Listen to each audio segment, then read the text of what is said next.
I'm Mike Weichert. And I'm Zach Castor. And buckle up, because it's time for Truck Talk. On today's episode, we got a request about Toyotas. And I've researched a little bit and found that they're very reliable. And in comparison with American vehicles, the Japanese, which make Toyota, Mazda, and Nissan, pretty much use all the same simple designs and are very easy to maintain.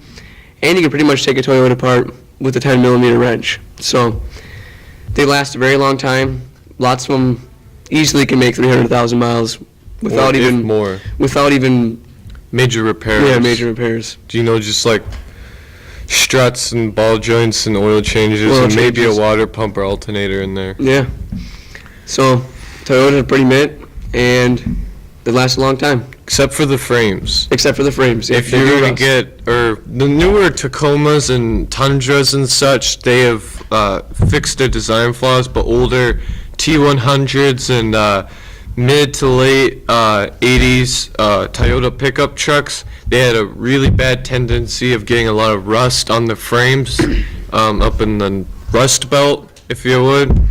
And what a lot of people do is that if you buy one of those trucks, you want to take everything off the frame and just cover that frame completely in rubber bed liner, so that when it comes winter and you're driving in the salt, you're not completely rusting those frames out.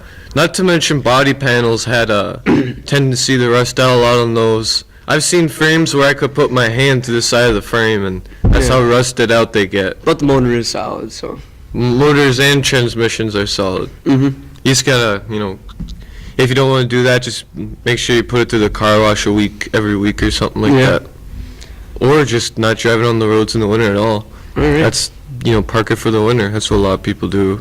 Well, now that the winter weather is here, me and Mike have some tips for how to make your engine in your car last longer in the winter. Mike? Well, first thing is you're going to want to run thinner oil in the winter. So as the temperature of your engine gets colder and the air outside is cold, the oil inside your engine is going to be very thick, and when you're going to try to start your vehicle, it's going to start very hard and it's not going to run very good. No, it's also not good for your engine, because when you have thicker oil in your engine and it's cold like this, cold thickens your oil, like Mike said, and when you start up your engine with thicker oil in it in these very cold temperatures, basically what you're doing, Mike, is that for like the first minute or two of your engine starting, you're pretty much running it without any oil, because that thick oil is staying in the bottom of your engine in the oil pan, and it's not going to circulate to your upper cylinders and around your engine.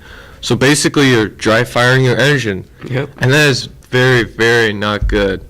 Also, another thing I see that around here is a lot of people don't know. When you have your car parked outside or anywhere for that matter, and the engine is cold, your operating temperature has gone away, you cannot just start up your car and leave.